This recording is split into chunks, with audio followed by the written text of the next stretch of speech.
আপনারা শুনেছেন, ভয়ঙ্কর ডেঞ্জারাস একটা ক্যারেক্টার। পৃথিবীর শুরু থেকে শেষ পর্যন্ত এর চেয়ে বড় ফিতনা আসেনি, আসবেও না। দাজ্জালের ফিতনা। সে তার এক চোখ থাকবে, আরেক চোখ এরকম বন্ধ থাকবে, এখানে লেখা থাকবে কাফারা। কোনোভাবেই তাকে দমানো যাবে না, হত্যা করা যাবে না। আল্লাহ নবী ঈসা আলাইহিস সালাম তাকে হত্যা করবেন।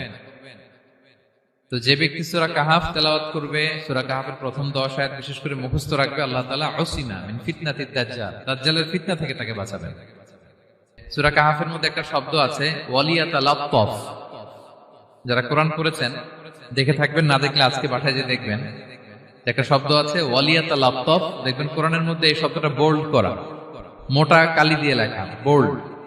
This is the middle of the holy Quran. এটা কোরআনের একেবারে মাঝখানে এই শব্দটা। এর আগে যত আয়াত, তারপরে ঠিক তত আয়াত। সুবহানাল্লাহি বিহামদিহি।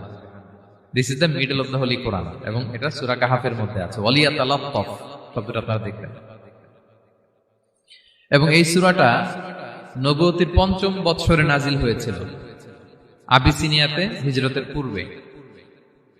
তখন সাহাবীদের উপর, নমুসলিম সাহাবাদের উপর কঠিন অত্যাচার চলতেছিল, ভয়ঙ্কর ধরনের অত্যাচার।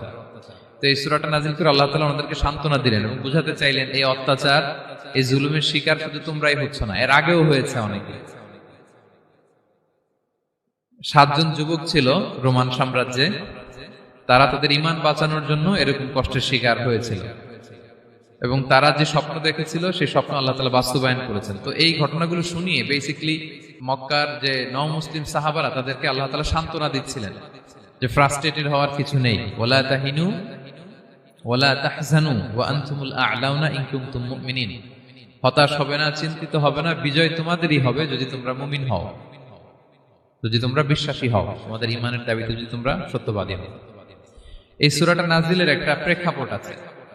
মক্কার কুরাইশরা কোনোভাবেই যখন রাসূল সাল্লাল্লাহু আলাইহি ওয়াসাল্লামকে দমাতে পারছিল না, তখন তারা প্ল্যান করলো যে আমরা মদিনাতে যে মদিনার ইহুদিদের কাছ থেকে কিছু জেনে আসি। কারণ মক্কাবাসীদের নবী, রাসূল, ওহী, আখিরাত এগুলোর ব্যাপারে কোনো ধারণা ছিল না। তো ফলে তারা কুরাইশরা নজর ইবনে হারিস এবং উকবা ইবনে আবি মুঈত এই দুইজনকে পাঠালো, তোমরা মদিনায় যাও, মদিনায় ইহুদিরা থাকে, ইহুদিদের কাছে তাওরাত নাজিল হয়েছিল। They have idea regarding prophets and আখিরাত, আখিরাত কি, নবী কি, এগুলোর আইডিয়া তাদের আছে। তো তাদের দুইজনকে পাঠালো যে তোমরা যে তাদের জিজ্ঞেস করো যে আমাদের জ্ঞাতি ভাইদের মধ্যে থেকে একজন তো নবী দাবি করে, সে কি আসলে নবী কিনা, আমরা কিভাবে বুঝবো? তো যেই চিন্তা সেই কাজ, তারা গেল মদিনাতে, মক্কা থেকে মদিনায়, যে খুলে বললো যে আমাদেরই এক ছেলে, আমাদেরই এক লোক বয়স 40 হওয়ার পর থেকে বলে আমি নবী, আমার কাছে ওহী আসে, আল্লাহ আমার কাছে বাণী পাঠায়।